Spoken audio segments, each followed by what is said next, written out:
Tudo o que você precisa saber sobre predestinação, a gente vai trazer aqui nesse vídeo de hoje. Predestinação.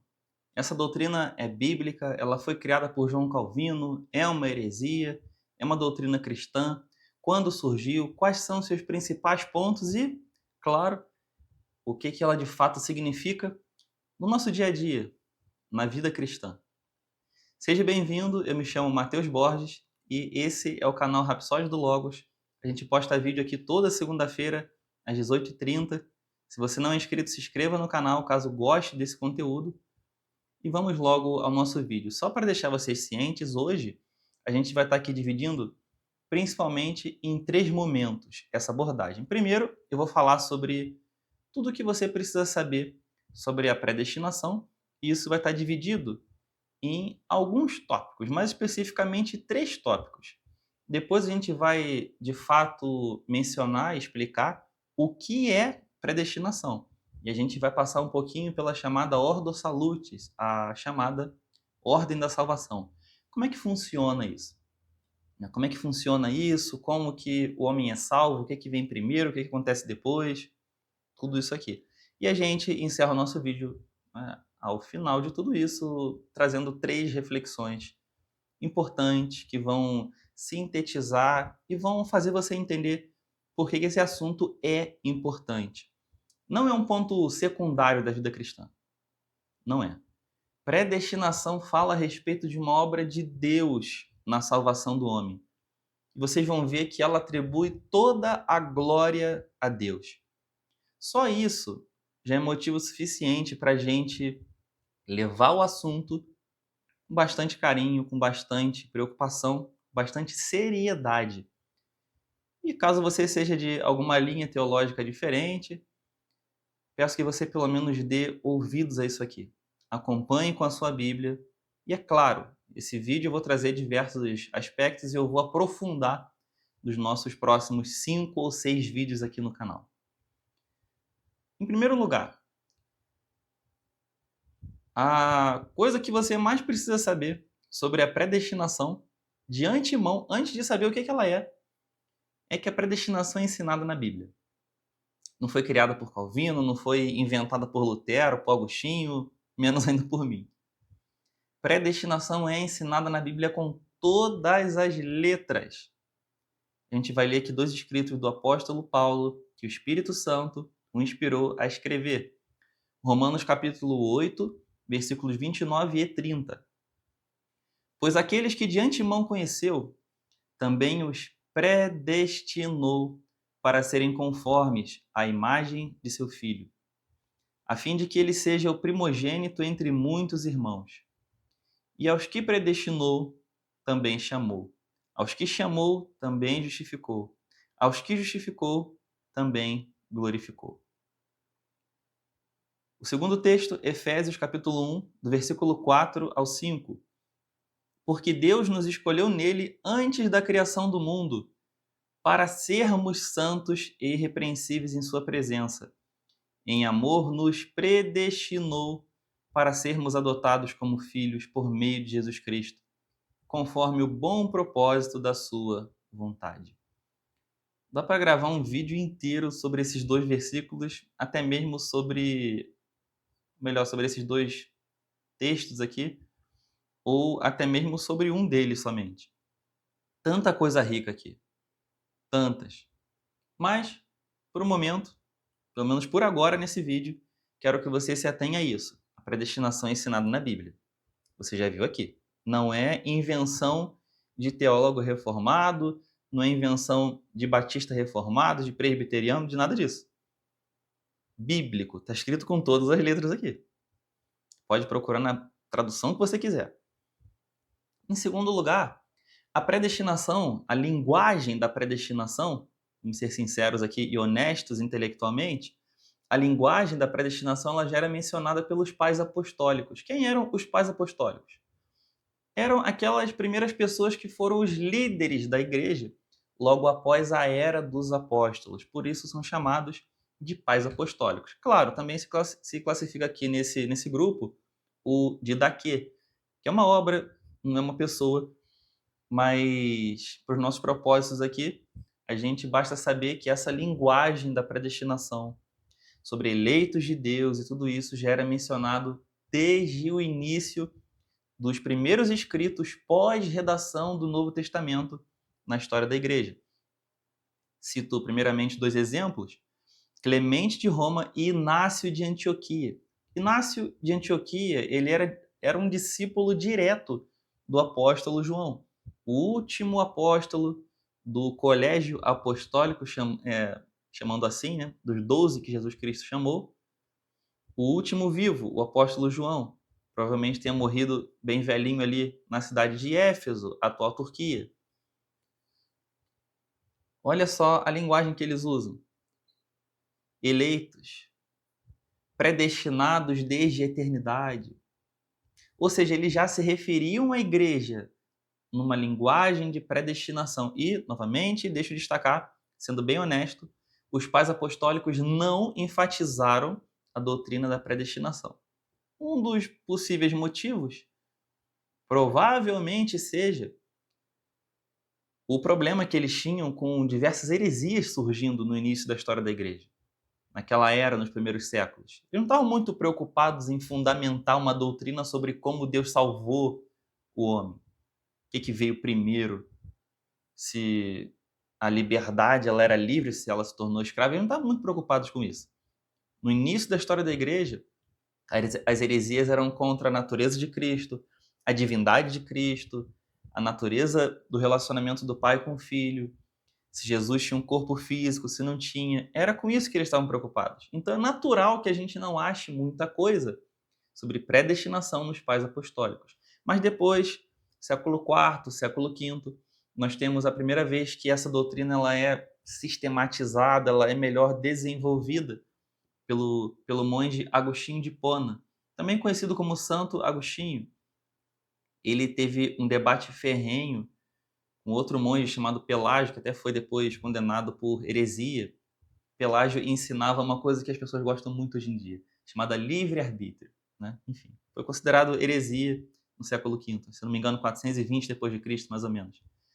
Mas basicamente Agostinho já sistematizou isso, já mostrou, já explicou melhor o que era de fato predestinação. Ou seja, não é uma coisa inventada agora. Em terceiro lugar, a predestinação foi ensinada por todos os reformadores. Quem eram os reformadores? Todos aqueles bispos, pastores, teólogos que promoveram a reforma protestante. Martinho Lutero, John Knox, João Calvino. Então, calma aí, você é protestante, mas você não acredita na predestinação? Você acha que isso aqui é uma heresia? O início do seu movimento todo cria na predestinação. A predestinação só começou a ser abandonada dentre as igrejas protestantes, e vou usar o termo evangélico de vez em quando aqui como sinônimos, vai facilitar muito a nossa vida. Mas ela só começou a ser abandonada muitos anos depois de John Knox, de Lutero e de Calvino, quando os alunos de Jacó Armínio propuseram 5 remonstrâncias, 5 correções da doutrina suíça, também conhecido como doutrina calvinista, porque João Calvino foi o segundo reformador da Suíça, o primeiro foi Zwinglio, mas ele apresentou remonstrâncias tentando mostrar, calma aí, a predestinação não é bem assim, tudo mais, o homem tem sim direito de escolha, né? A salvação não depende só de Deus na prática, tem uma ajudinha do homem. Depois disso tudo, a igreja protestante começou a se ramificar. Aí surgem os metodistas, John Wesley e tudo mais, depois vai para o movimento pentecostal, enfim, a gente chega onde a gente está hoje, com as pessoas achando que a predestinação é uma coisa inventada por um grupo pequeno na reforma protestante, mas não, pessoal. Repito, todos os reformadores, sem exceção, ensinavam, criam e escreviam sobre a predestinação.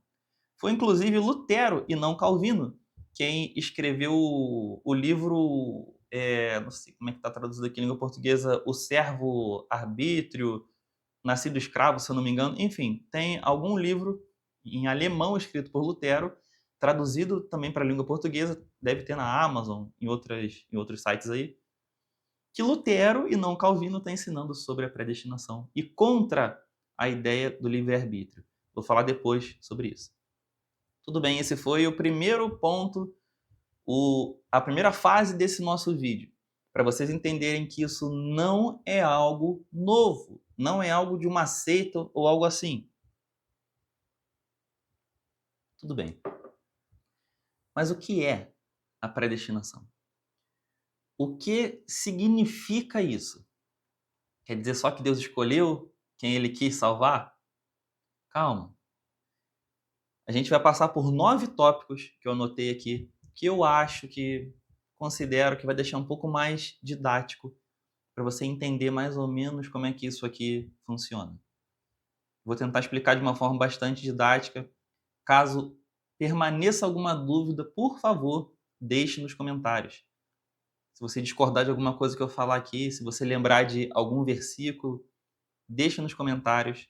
Eu vou responder o mais rápido possível, porque o meu objetivo com esse canal e com esses vídeos é que vocês cresçam no conhecimento da Palavra de Deus e percebam quanto ela é maravilhosa. Que vocês percebam que, de fato, isso aqui é a palavra do Espírito Santo, registrada em letras pelas mãos de homens ao longo de séculos, para a nossa edificação. Que você ame a palavra de Deus, é só isso que eu quero aqui. Então, se tiver dúvida, deixa nos comentários. Em primeiro lugar, Deus escolheu mesmo, escolha, livre de Deus. Deus escolheu antes da fundação do mundo aqueles que ele iria salvar. Por consequência, ele deixou todos os outros para a própria condenação. Um pequeno parênteses aqui. A Bíblia nunca utiliza a linguagem de predestinação no sentido de dizer que Deus predestinou pessoas ao inferno. Ela nunca utiliza essa linguagem. Você pode pensar que a implicação lógica é que se Deus predestinou alguns, então, por consequência, ele deixou os outros para serem condenados, ou que ele teria predestinado os outros também. Mas não é isso. Deus predestinou que ele salvaria aquelas pessoas. Ele as elegeu antes da fundação do mundo para que elas fossem salvas, para que elas um dia viessem a conhecer o Evangelho, que elas se convertessem dos seus pecados, abandonassem seus pecados, seus maus caminhos e se voltassem para a fé em Jesus Cristo, para que fossem salvas. Quer dizer que todos os outros a quem Deus não quis escolher antes da fundação do mundo, ou seja, antes que eles tivessem nascido, Deus deixou que eles seguissem o seu próprio caminho, que eles recebessem a própria recompensa como fruto dos seus atos. Em segundo lugar, essa escolha foi sem qualquer mérito humano, sem qualquer mérito humano. Por isso que a eleição ela é antes da fundação do mundo. Não existia ninguém aqui. Quer dizer que Deus não escolheu uma pessoa para ser salva porque ela era boa ou porque Deus previu que ela iria crer e aí foi baseado nisso que ele decidiu, não, olha só, eu estou vendo no futuro que essa pessoa vai crer, então eu vou eleger ela. Isso não é eleição. Isso seria só um pré-conhecimento. E abriria vários problemas. Por exemplo, quem foi que botou esse futuro lá que Deus viu? Complicado, né? A gente precisaria de um outro Deus, aí acabou o cristianismo, você já criou outra coisa. Mas sobre isso, de Deus escolher sem o mérito humano, vamos voltar naqueles 2 textos que a gente leu no começo do vídeo? Repara aqui, Romanos 8, 29 e 30. Pois aqueles que de antemão conheceu, também os predestinou para serem conforme a imagem de seu Filho. Percebe? Deus os predestinou para serem. Qual a finalidade da predestinação, da eleição? Para que essas pessoas sejam conforme a imagem de Jesus, ou seja, que elas sejam na forma de Jesus, que elas sejam colocadas como Jesus, que elas sejam transformadas em um estado de santificação, para que sejam como Jesus, o primogênito dentre muitos irmãos.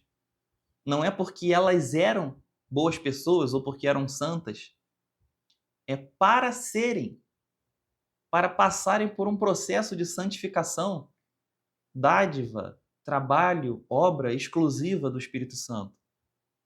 Efésios capítulo 1, versículo 4 ao 5. Porque Deus nos escolheu nele antes da criação do mundo para sermos santos e irrepreensíveis em sua presença. Em amor nos predestinou para sermos adotados como filhos de Deus, conforme o bom propósito da sua vontade. O que é isso aqui? Algumas traduções, conforme o beneplácito da sua vontade. Em outras palavras, Deus escolheu quem Ele quis, porque Ele quis. Não tinha mérito nenhum nessas pessoas e não tem. Jamais vai ter. Se você está percebendo, a predestinação bíblica, ela esvazia o ego humano. Não há nada bom em mim para merecer a salvação. Nem você também. Terceiro lugar, e o livre-arbítrio? Livre-arbítrio não existe. E aqui, por favor, peço encarecidamente, preste muita atenção. Se você estiver assistindo esse vídeo fazendo outra coisa, dá uma atençãozinha aqui especial, por favor. Porque todo mundo praticamente confunde direto esse tópico. As pessoas acham que livre-arbítrio significa que eu tomo uma escolha porque eu quero fazer aquilo. Por exemplo, acham que livre-arbítrio é que eu vou beber esse copo d'água porque eu quero beber água. Livre-arbítrio não é isso. Se eu beber essa água, é porque eu quis, óbvio. Se eu não beber, é porque eu não quis também, certo? Só que livre-arbítrio não tem nada a ver com isso. A ideia de livre-arbítrio, ela significa que o homem ele pode decidir, não entre beber água ou não beber água, mas ele pode decidir entre pecar e não pecar de forma livre. Ou seja, de forma que a sua natureza não se tornou escrava em Adão. Isso é antibíblico. Desde que Adão pecou, todos nós pecamos nele. Nós estávamos nele, e isso a teologia chama de representação seminal.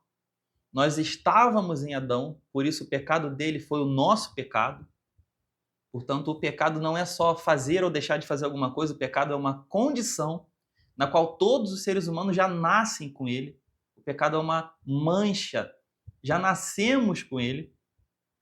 E também, uma outra coisa que na teologia chama de representação federal, Adão ele representava todos os seres humanos. Como nosso representante, como pai de toda a humanidade, ele pecou, a condenação passou para todos nós. O livre-arbítrio significa que nós nascemos livres dessa escravidão do pecado. É mentira. Faz o teste. Tenta passar um dia sem pecar. Você não é capaz de decidir firmemente com o seu livre-arbítrio que não vai pecar e cumprir isso. Sabe por quê? Porque no final do dia, se você conseguir cumprir tudo o que agrada a Deus, você vai deitar na sua cama e provavelmente vai pensar assim: consegui não pecar. No momento que você fizer isso, você pecou. Seu coração se encheu de orgulho. Então, livre-arbítrio não existe. Esquece isso. Isso é mentira. Quarto lugar, desde a queda, o nosso arbítrio ele é escravo do pecado. Então, calma aí. Quer dizer que desde a queda, a minha vontade ela tende ao pecado. Não só uma influência do meio. Não é que tem gente tentando me influenciar, não. É a minha natureza. Vem de dentro. Jesus ensinou nos evangelhos que se o homem comer sem lavar as mãos, isso não torna ele impuro. Mas que o que torna impuro não é o que entra no homem, é o que sai dele. Porque toda maldade, adultério, mentira, inveja, ira, tudo isso sai de dentro do coração do homem. já está na nossa natureza. A nossa natureza foi condenada à escravidão do pecado, de uma forma infalível. Então perceba, se o próprio Deus não agir sobrenaturalmente na humanidade como um todo e nos indivíduos, cada um separadamente, qual a esperança que a gente tem? Se a nossa vontade ela se tornou escrava do pecado. Percebe? Precisamos que Deus haja conforme o bom propósito da sua vontade, de acordo com a predestinação, conforme ela ensina. Quinto lugar, se Deus não escolhesse alguns, todos, absolutamente todos os indivíduos da face da terra seriam condenados. Por quê? Porque a natureza deles é escrava do pecado. Eles já nascem pecadores. Já nascemos pecadores. E cometemos diversos pecados ao longo da nossa vida. Se Deus não escolhesse salvar alguns, ninguém seria salvo. Porque você precisa entender o que acontece no momento que alguém é confrontado com a mensagem do Evangelho. O que acontece quando alguém prega o Evangelho para outra pessoa? Você tem, na verdade, ali uma pessoa morta em seus pecados, escrava dos seus pecados, recebendo uma luz de vida sobre ela, só que ela é cega por causa dos pecados. Ela é incapaz de ver a glória de Deus e se converter. Ela é surda. A palavra da vida não entra pelos ouvidos e no coração dela. Ela está escutando, mas não está prestando atenção em nada. O coração se tornou de pedra, rígido, insensível à mensagem do Evangelho. Tem alguém ali falando que Jesus ama aquela pessoa, que quer salvar ela, mas ela está completamente indiferente, porque ela é cega e surda, ela não percebe espiritualmente que ela precisa de salvação. Então a gente já percebe que se Deus não agir na gente antes, não existe convencimento do pecado. Ninguém vai se converter.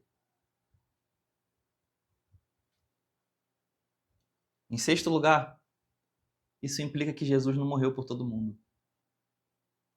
Temos um vídeo aqui específico sobre isso. O sangue dele, o sangue de Cristo, foi derramado por muitos, conforme ensina a Escritura. Se você lembra desses versículos, comenta aqui. O sangue de Jesus foi derramado por muitos. Se você colocar isso no Google, você vai achar esses versículos. Mas não foi por todos. Porque se o sangue de Cristo fosse derramado por todos, todos estariam sendo salvos. O sangue de Jesus foi derramado pelos eleitos. Jesus morreu para salvar os eleitos. Jesus morreu para satisfazer a ira de Deus sobre os eleitos, que também eram pecadores. Continuarão cometendo pecados o resto da vida. Somos pecadores. Mas, quando se converteram, já estavam naquela condição de escravidão. Sétimo lugar. A salvação é anunciada a todos. Essa história de que se Deus predestinou alguns, então a gente não tem que pregar para todo mundo, isso é mentira.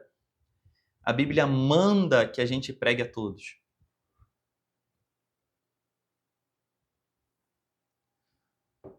Nós devemos pregar a todo mundo. Até porque a gente não sabe quem são os eleitos de Deus. Deus, em sua infinita sabedoria, não nos permitiu saber quem são os eleitos.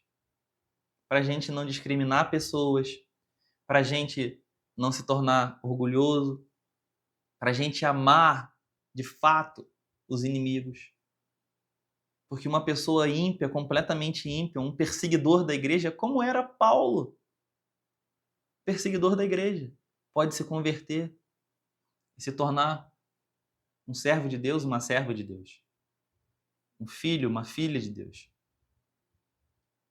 Só que, lembra que eu comentei que quando é pregado o evangelho, o coração das pessoas que não foram eleitas por Deus, que não foram regeneradas pelo Espírito Santo, que não nasceram de novo, esse coração é duro, esses olhos são cegos, esses ouvidos são surdos, não podem ouvir, não podem ver, para que creiam, se arrependam e Deus os cure? Cure a sua infidelidade? Só os eleitos vão crer. Exatamente porque Deus já rompeu essa cegueira, já rompeu essa surdez. E se não rompeu ainda de alguém que seja um eleito no momento que eu estou falando isso aqui, pode ter certeza, algum momento na vida dela vai acontecer essa obra soberana do Espírito Santo chamada regeneração.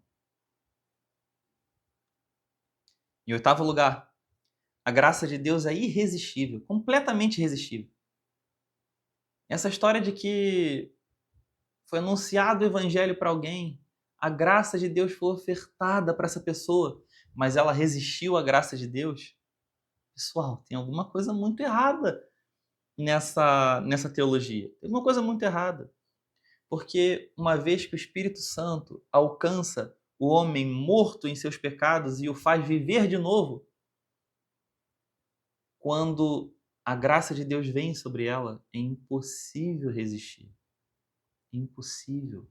Não tem como. Não é que Deus force alguém a crer, não é isso. É que é impossível resistir. Se você é uma pessoa que gosta de doce, que gosta muito de doce, ou de algum prato específico, se você ficar 3, 4 dias sem comer nada, morrendo de fome, e esse prato estiver na sua frente, quais suas chances de resistir a esse prato de comida? Praticamente zero, certo? Só que quando a gente olha para um ser humano criado com o vazio de Deus, que só pode ser preenchido com Deus, e é por isso que as pessoas preenchem com tanta coisa errada, aquelas que não têm Deus. Quando você olha para um ser humano com esse vazio de Deus, e agora ele finalmente, seus olhos foram abertos, seu coração foi regenerado, seus ouvidos foram destapados, agora ela é capaz de perceber que está com fome e sede de Deus, e a graça de Deus é ofertada para ela depois de uma vida inteira sem Deus. Qual a possibilidade dessa pessoa resistir à graça de Deus? Zero? Nenhuma. É irresistível. É completamente irresistível. Até porque, se Deus salva os seus eleitos, se Deus quer salvar os seus eleitos, e a Bíblia fala que é o Espírito Santo quem convence o homem do pecado, da justiça e do juízo, como o Espírito Santo é Deus, seria possível Deus querer fazer alguma coisa e não ter poder para fazer isso? Não ser capaz de fazer isso? É isso que significa Deus ser todo-poderoso. Não é essa balela de que Deus pode criar uma pedra tão pesada que ele mesmo não consiga levantar?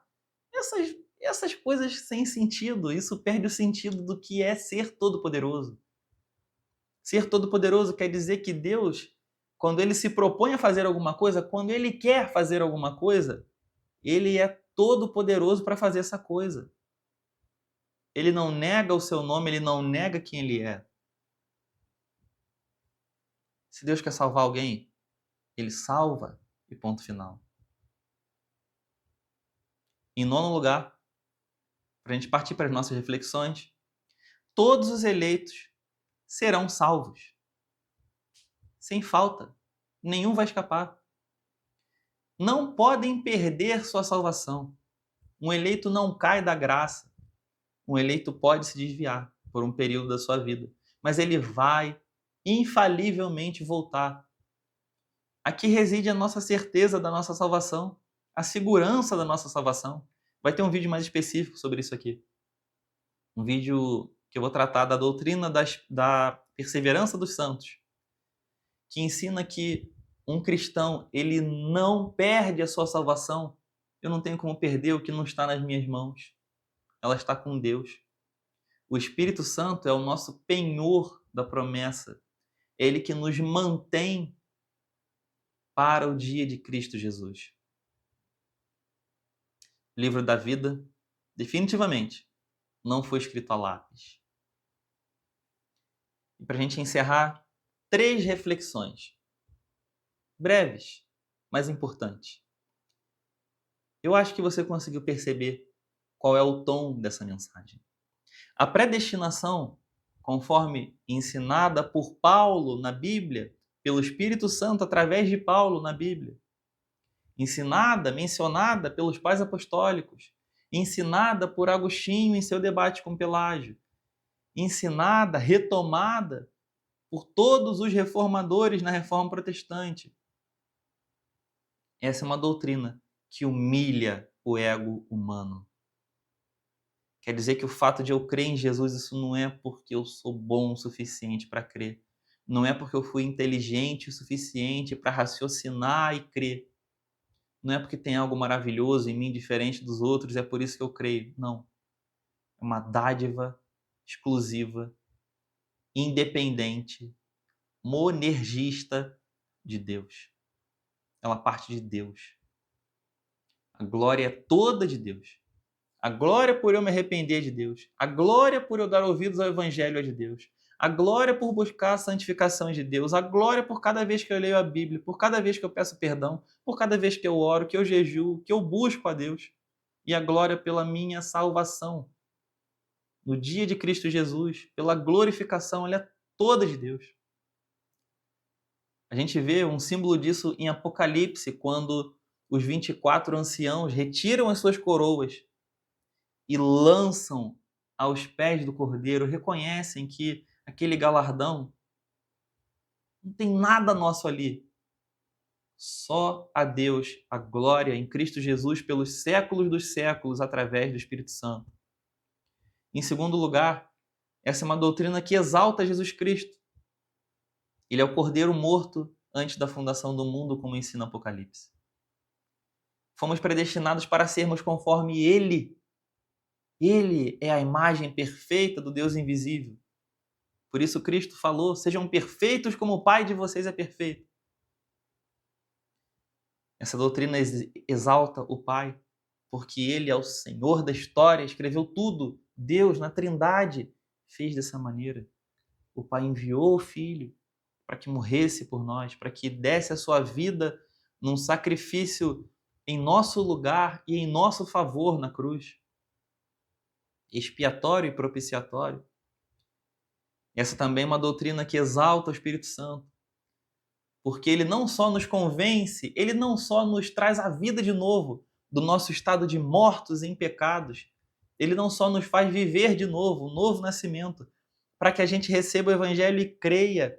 Ele não só nos convence disso tudo, ele não só nos guia durante toda a nossa vida em um processo de santificação, ele não só nos direciona para lugares, para momentos, para meios onde vamos aprender sobre a vontade de Deus, na palavra de Deus, mas ele é o penhor da promessa, ele é o selo que mantém essa carta, que contém a nossa salvação ali dentro fechada. Uma carta fechada, selada, que ninguém pode abrir, só Deus. No dia da nossa redenção, da nossa salvação. Em último lugar, a salvação é monergista. O que é isso?